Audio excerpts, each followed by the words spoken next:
नमस्कार, आप देख रहे हैं 5 की बात। मैं हूं नगमा और आज बड़ी खबर ज्ञानवापी मस्जिद से जुड़ी, जिसमें अब अदालत ने क्या कहा है ये जान लीजिए। सबसे पहले अदालत ने ये कहा है कि ये जो याचिका दायर की गई थी वो याचिका सुनवाई योग्य है और जो मस्जिद कमेटी की जो दलील थी उसमें कोई मेरिट नहीं है।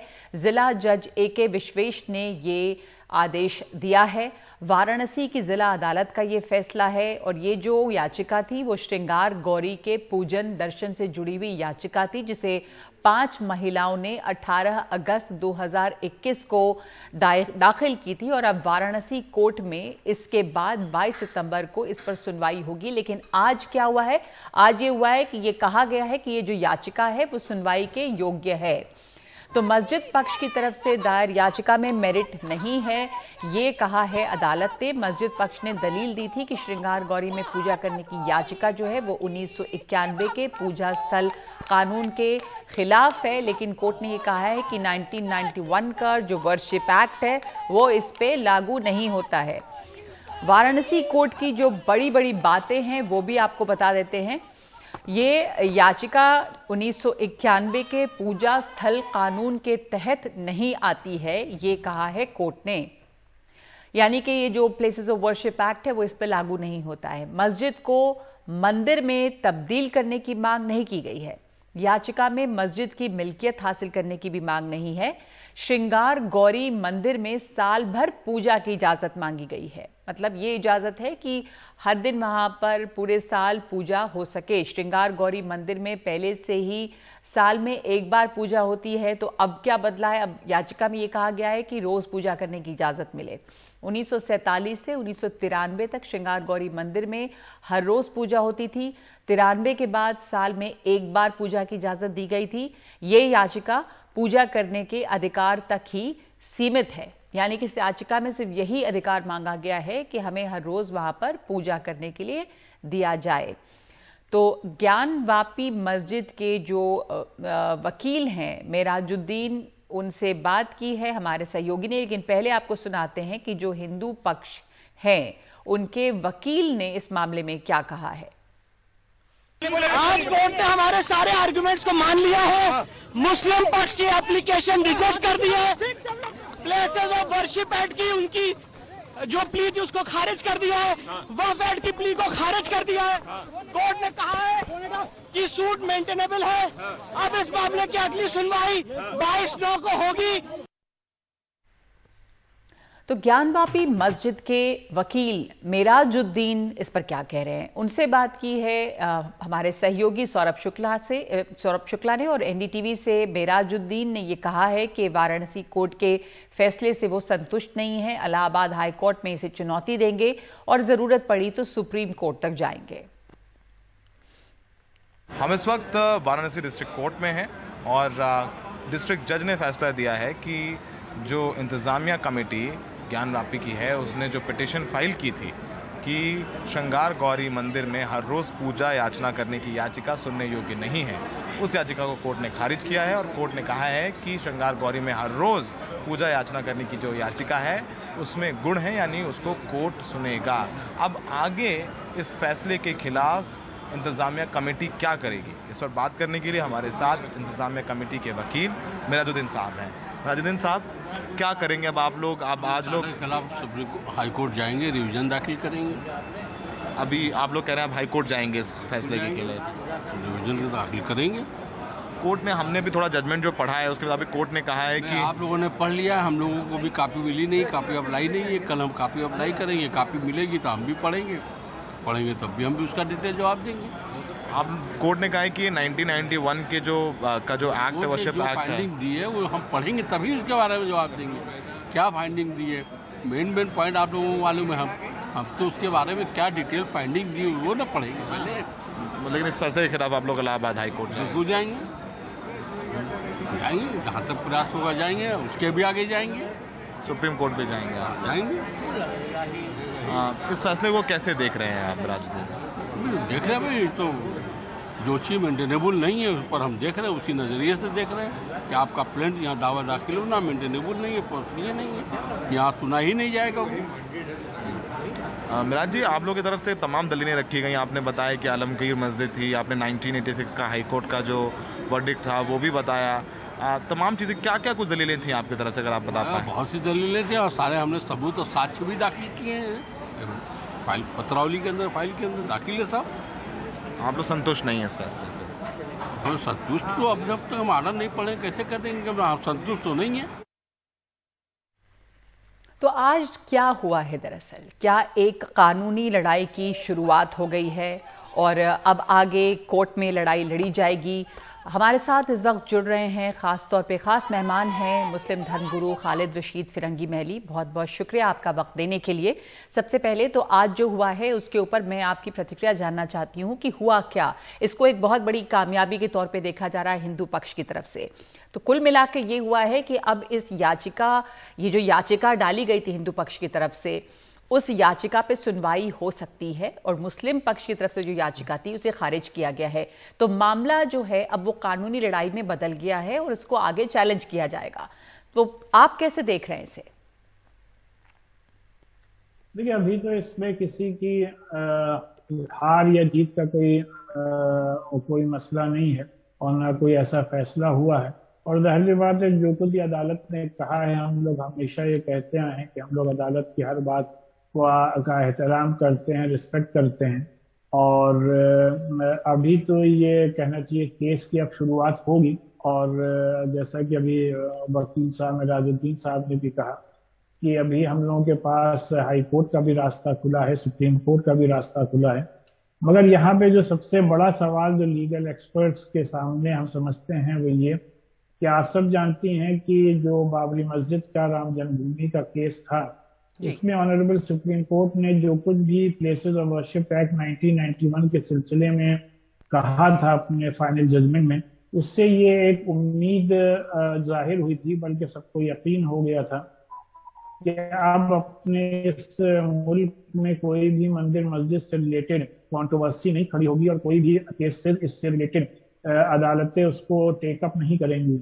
लेकिन उसके बावजूद भी जो आज हुआ है उसके पीछे क्या हकीकत है और क्या उसके पीछे लीगल ग्राउंड्स हैं, ये तो जब जाहिर बात है पूरा फैसला पढ़ लिया जाएगा तभी कहा जा सकता है। लेकिन जो एक बड़ी उम्मीद थी कि अब इस किस्म का कोई मामला नहीं आएगा, वो एक उम्मीद का आप कह सकते हैं कि बहुत हद तक उसको धचका लगा है। लेकिन इसमें किसी को भी, मुसलमानों को भी कहीं से भी नाउम्मीद ना होना चाहिए, क्योंकि मस्जिद आज से नहीं, सदियों पुरानी मस्जिद है और वहाँ पे हमेशा से नमाज होती आई है। आज भी वहाँ पे नमाज हो रही है और पूरी तरीके से इस केस को अदालत में लड़ा जाएगा। जी, तो इसका नमाज तो वहां पहले होती थी, नमाज अभी भी हो रही है, तो क्या बदलेगा आपको लगता है? मान लीजिए ये याचिका पे सुनवाई करने की इजाजत दे दी गई और आगे याचिका तो बस यही है कि वहां पर पूजा की इजाजत होनी चाहिए। पूजा पहले भी होती रही है, साल में एक दफा होती थी, अब हर रोज पूजा की इजाजत मांगी गई है। तो अगर ऐसा होता भी है तो वहां पे इससे क्या असर पड़ेगा या क्या बदलेगा? आप सबने देखा होगा कि दोनों जो प्लेसेस हैं, एकदम जाहिर सी बात है, एकदम दोनों एक ही आप कह सकते हैं कि कैंपस में है।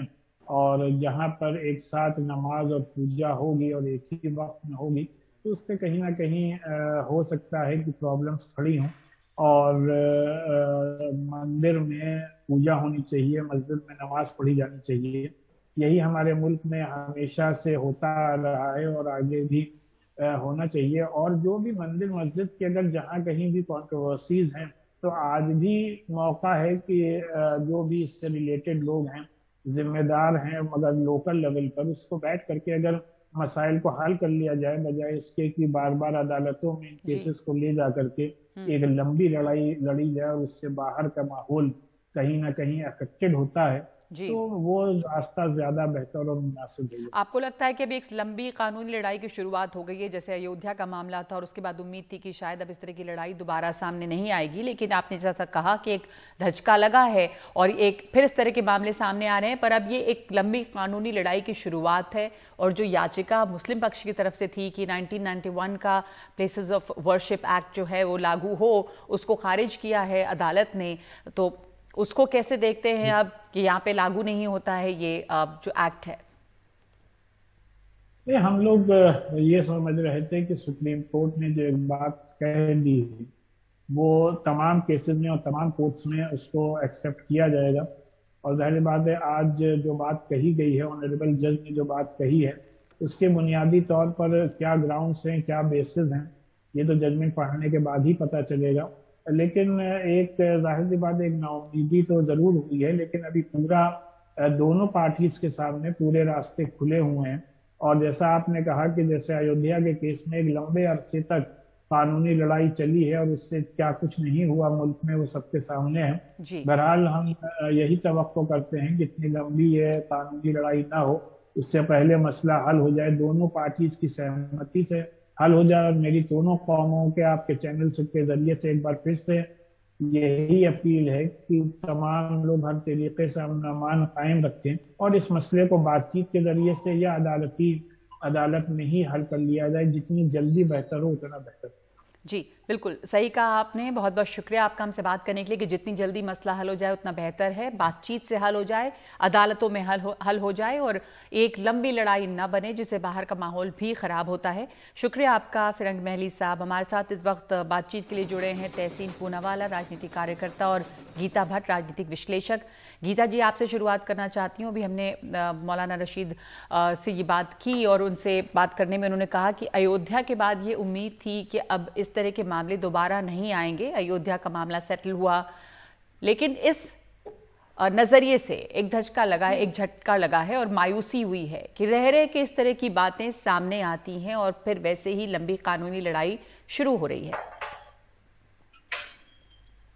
नगमा जी देखिए, यहाँ ये भी है कि अगर आप तथ्यों के आधार पर, क्योंकि जो भी न्यायिक जो प्रक्रिया हुई और उसमें जो निर्णय दिया गया है वो कुछ तथ्यों के आधार पर दिया गया है और वो तथ्य हम सबके सामने है और आज से नहीं, बड़े लंबे समय से है।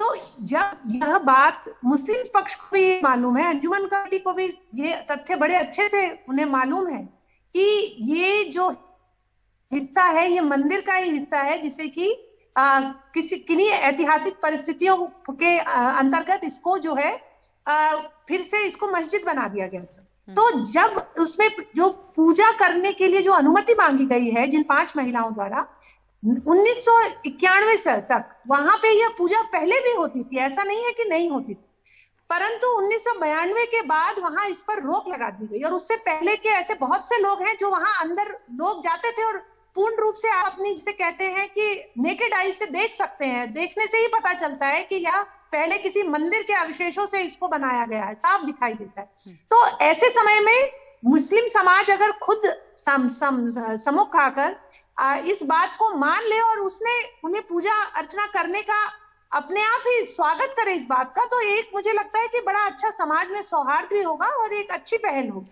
तो उनकी तरफ से ये कहना है कि जैसे अयोध्या हुआ, उन्होंने बात मानी अदालत की और हमेशा अभी भी कह रहे हैं कि अदालत की बात मानेंगे, लेकिन इसका कोई अंत होता दिखाई नहीं देता। एक के बाद एक नए मसले इस तरह के खड़े होंगे और बहुत सारी ऐसी जगह होंगी जहां पर ये बातें सामने आएंगी, तो आखिर कहां जाकर ये बात रुकेगी। पर तहसीन पूनावाला, अगर वहां 91 तक पूजा होती थी हर रोज और उसके बाद 93 में वहां पे रोक लगाई गई, अब याचिका भी सिर्फ यही है कि वहां पे पूजा करने की इजाजत हो, मस्जिद जहां पे है वो मस्जिद रहे, उसको कोई नहीं कह रहा कि आप मस्जिद को हटाइए वहां से। तो इसमें ऐसा होना चाहिए कि इजाजत दे, से क्या बदल जाएगा? पूजा अभी भी होती है साल में एक दफा और अगर हर रोज होगी तो क्या बदलेगा? इससे क्या नुकसान आपको लगता है कि होगा? अगर वहां पर पूजा पहले से होती थी और अभी रोक प्रशासन द्वारा लगाई गई है, तो वर्तमान प्रशासन तो भाजपा की सरकार चला रही है, तो उन्होंने इस ऑर्डर को रिवर्स क्यों नहीं किया? क्योंकि भारतीय जनता पार्टी चाहती है कि ये मामले कोर्ट में जाए, वो चाहती है कि जो हमारे मुल्क में है, उत्तर प्रदेश के सूबे में, वो हिंदू मुसलमान के बीच में तनाव हो, ताकि मैं जब आपके साथ डिबेट में बैठूं, हम हिंदू मुसलमान की डिबेट पे बैठे, ना कि इकोनॉमी के डिबेट पे, ना कि हमारा देश का भविष्य कैसा होगा, हम सिर्फ जाएंगे पास्ट में कि पास्ट देश का कैसा था। यही तो वो बात करना चाहते हैं, ताज के मुल्क बात करना चाहता है, आज की बात करना चाहते हैं हिंदू मुसलमान की, संविधान की बात नहीं करना चाहते। ये दिक्कत है। अब हम आते हैं बात के ऊपर places of worship act. 2 judgements है। सेकेंड जो राम जन्मभूमि जजमेंट था, जिसमें मुस्लिम पक्ष ने पूरी तरह से कोर्ट का सम्मान करते हुए, एक जगह पर प्रोटेस्ट नहीं हुआ, इसे स्वीकार करते हुए उस जजमेंट के अंदर लिखा गया है कि प्लेसेस ऑफ वर्शिप एक्ट को फाइनलता दी है माननीय सुप्रीम कोर्ट ने, उसमें प्लेसेस ऑफ वर्शिप एक्ट को basic structure of the constitution में माना गया है। तो जब ये एक्ट एक basic structure of the constitution में है, आप इस एक्ट को बार बार चैलेंज क्यों कर रहे हैं? सिर्फ मैं इस मामले में बात नहीं कर रहा हूं, आपने प्लेसेस ऑफ वर्शिप एक्ट को भी चैलेंज किया है, वो एक दूसरा मामला माननीय सुप्रीम कोर्ट के अंदर आने वाला है। तीसरी बात, मेरा एक सवाल है और बहुत बेसिक सा सवाल है, आप कितने समय तक आप पास्ट में जाना चाहते हो और किस समय तक आप पास्ट में जाना चाहते हो? 15th century, 13th century, 11th century, 10th century, BC, आप कहां तक जाना चाहते हो? कल मान लो किसी और एक समुदाय ने, किसी और एक धर्म ने कहा कि ये यहाँ पर हमारा मंदिर था, यहाँ पर अब हिंदुओं का मंदिर है, फिर किसी और ने कहा यहाँ पर हमारा मस्जिद था, यहाँ पर अब मंदिर बनाया गया, किसी ने कहा यहाँ पर मंदिर था, यहाँ पे मस्जिद बनाया गया, तो आप कहां इसे रोकोगे? सिर्फ काशी मथुरा या कोई और? सिर्फ काशी मथुरा क्यों, कोई और क्यों नहीं? तो ये सवाल बना हुआ है कि सिर्फ काशी मथुरा या कुछ और जो मैंने पूछा था कि आखिर ये मामला कहां जाके रुकेगा, जैसा कि फिरंगी महली ने कहा और बहुत सारे लोग ये कह रहे हैं कि अयोध्या के बाद ये उम्मीद थी कि मंदिर मस्जिद का मसला जो है वो आगे नहीं अब उठाया जाएगा, पर ये मामले फिर से उठ रहे हैं। तो आज हुआ क्या है? आज जो ये अदालत ने आदेश दिया है उससे एक और कानूनी लड़ाई जो है वो सामने आई है, उसकी शुरुआत हुई है। तो AIMIM अध्यक्ष असदुद्दीन ओवैसी का कहना है कि वाराणसी कोर्ट के फैसले के खिलाफ अपील होनी चाहिए। मेरी राय यह है कि नंबर 1,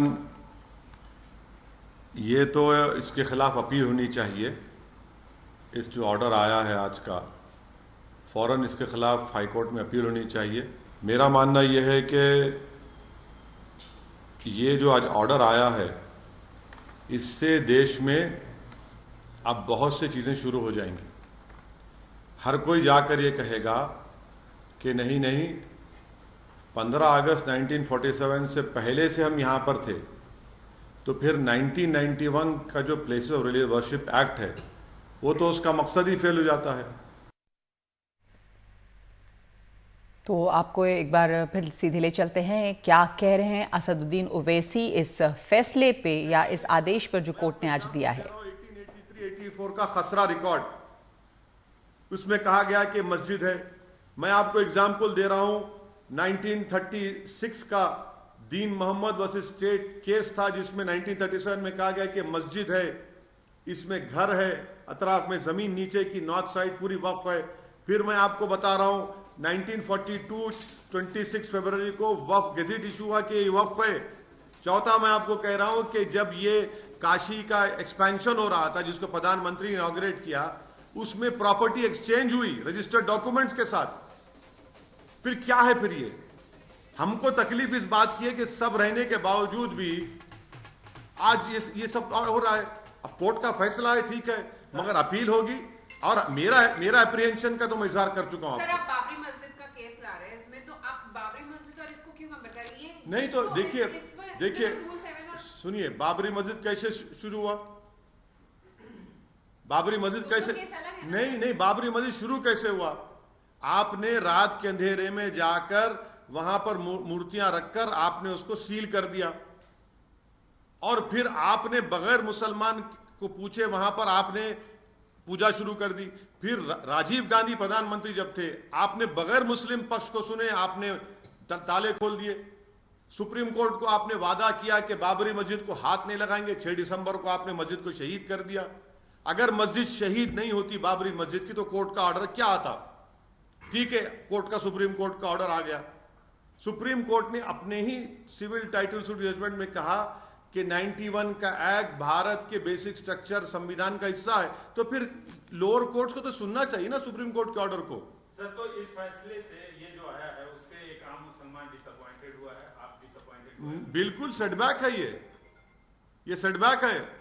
इससे देश में डिस्टेबलाइजिंग इफेक्ट पैदा हो सकता है, होगा नहीं हो सकता है, question mark.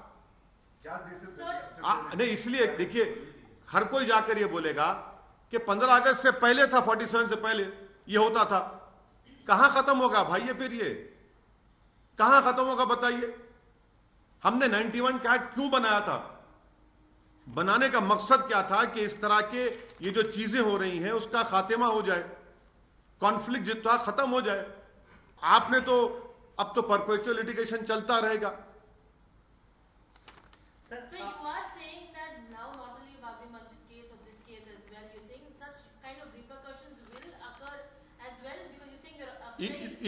My apprehension is that anyone tomorrow can go and say that no, we were doing such a thing, or we were in possession before 15th August 1947. Then what is the point of passing a 91 Act?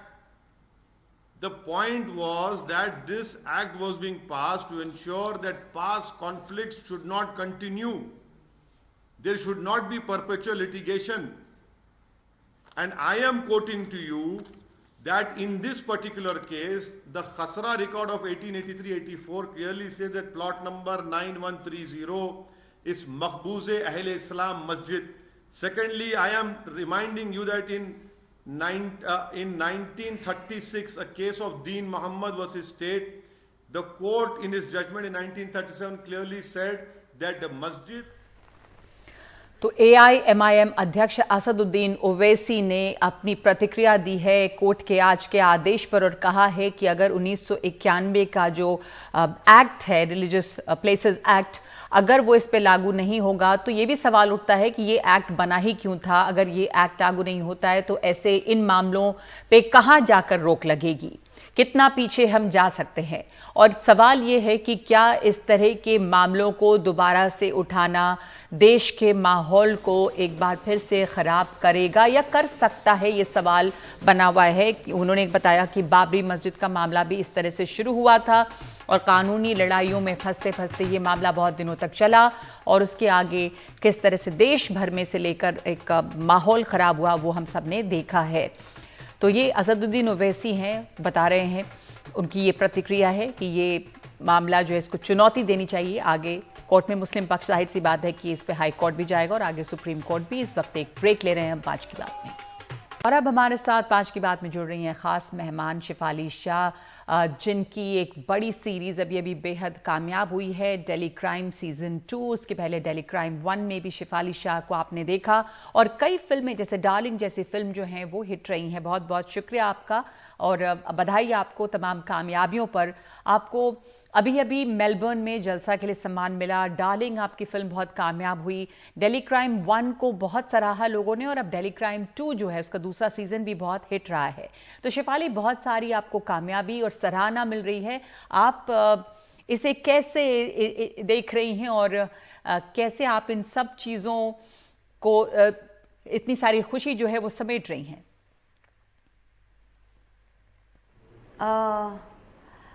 I feel blessed, इतना सारा प्यार, इतना सारा respect and honestly एक project जब मैं कर रही होती हूँ तो वो जो प्रोजेक्ट करने का मज़ा होता है, दैट होल प्रोसेस मेरे लिए सबसे ज़्यादा इम्पॉर्टेंट होता है। उसके आगे उस प्रोजेक्ट का क्या होगा मैं इतना ज़्यादा सोचती नहीं हूँ, बट जब ऑडियंस का प्यार और रिस्पेक्ट मिलता है तो then it's like a full circle, all that hard work, इतनी सारी मेहनत, इतने लोगों की मेहनत सफल हुई और इतना प्यार मिला। It's a really big thing. जी, बहुत सारी सराहना, बहुत सारा प्यार आपको मिला है। कामयाबी है, डेली क्राइम की कामयाबी का आपके एक्टिंग करियर के लिए ये क्या मायने रखती है, क्या बदला है आपके लिए? Well, Delhi Crime has been the turning point of my professional life. एक डायरेक्टर ने, ऋषि मेहता ने एक चांस लिया कि उन्होंने मुझे एट माई एज लीड में रखा और डेली क्राइम 1 बनाया and it did very very well. और उसकी वजह से जो अप्रिसिएशन टच वुड हमेशा से मिलता आ रहा है, लेकिन it was not translating into work. लेकिन डेली क्राइम के बाद the kind of offers I got, I mean जो इस साल मैंने किया है, ह्यूमन, जलसा, डार्लिंग्स एंड डेली क्राइम 2, और I have to give credit to DC because it really changed my career and I'm hoping कि जितना काम किया है अभी even after Delhi Crime वो और अच्छा काम दिला सके and I can keep growing। जी बिल्कुल, आपने एक बात कही उम्र की और आपने कहा कि आपकी उम्र के बावजूद एट योर एज आपको लीड रोल में रखा। तो मैं आपसे ये जानना चाहती हूँ कि ये चीज़ें अब बदली हैं आपको लगता है, खास करके OTT प्लेटफॉर्म्स आने के बाद और फिल्मों में भी अब वुमेन सेंट्रिक फिल्में बन रही हैं, लीड रोल में महिलाएं हैं, डार्लिंग जैसी फिल्म है। बिल्कुल, बिल्कुल। और अब फीमेल लीड सिर्फ सपोर्टिंग या एक्सेसरीज नहीं है फिल्म के लिए, उनके बारे में कहानियाँ लिखी जा रही हैं and they are full fledged characters. और you know one of my director friends ने बहुत अच्छी बात कही, उन्होंने कहा कि शायद हम लोगों ने इतनी कहानियाँ मेल्स के बारे में कही हैं कि फीमेल कैरेक्टर्स के बारे में, औरतों के बारे में इतनी कहानियाँ नहीं कही गई हैं and it's a great place to explore. और यस, आज it's not just about age, it's about which actor fits which character, फिर वो स्टार हो ना हो, यंग हो ना हो, and what is young honestly, I mean I think women are in their prime after 40s। बिल्कुल। और मैं आपसे ये भी जानना चाहूंगी कि ओटीटी ने जो पूरा मनोरंजन का लैंडस्केप है उसे कैसे बदला है। अब बड़े स्टार्स के अलावा एक्टर्स के लिए बहुत सारे काम है, बहुत सारी नई कहानियां मिल रही हैं। बहुत सारा बदला है ओटीटी की वजह से। जैसे आपने कहा, एक तो काम बहुत है, ना सिर्फ एक्टर्स के लिए बट हर क्रिएटिव इंसान के लिए जो फिल्मों में या शोज़ में इन्वॉल्व होता है, whether it's a sound person, it's background music, it's costume, directors, writers, और अलग अलग कहानियाँ हैं, इतने सारे कैरेक्टर्स होते हैं। तो ओटीटी पर जब आप एक कहानी बताते हैं, एक तो 5 घंटे की या 8 घंटे की फिल्म बनती है और उसमें सिर्फ एक लीड नहीं होता, जो भी कैरेक्टर हो, चाहे वो कितना भी छोटा हो टाइम के हिसाब से, because every character is a very important character to the show और द फिल्म, तो वो कैरेक्टर उस मोमेंट में in the film, in the show, in that story is important and is a lead. And primarily एक star system जो बॉलीवुड में necessary था, वो अब OTT की वजह से वो that is not the prime factor of making a project. Also जो freedom आती है OTT के साथ, and फिल्म जब रिलीज होती है, इट हैज़ अगर बहुत अच्छी फिल्म भी हो और अगर फ्राइडे को वो ना काम करे, फ्राइडे सैटरडे को, it affects the entire effort of the film. But OTT पे इट्स फॉर पोस्टेरिटी, मतलब कोई फ्राइडे सैटरडे ना देखे तो वो बाद में देखेगा और दोबारा देखेगा, which is a great thing. And for an audience like me, मैं पूरी दुनिया की हर लैंग्वेज की फिल्म देख सकती हूँ। I can learn as a student of cinema, it's a very very big deal. और exposure for every creative person. जब ये शोज ड्रॉप हुए, it drops in 190 countries in one go, where would we think of this kind of reach?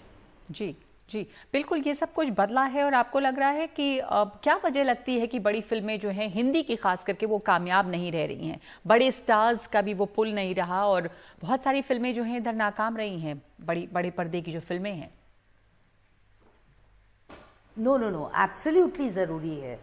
I mean कोई भी किस्म का entertainment, it's only going to contribute to the cinema of India.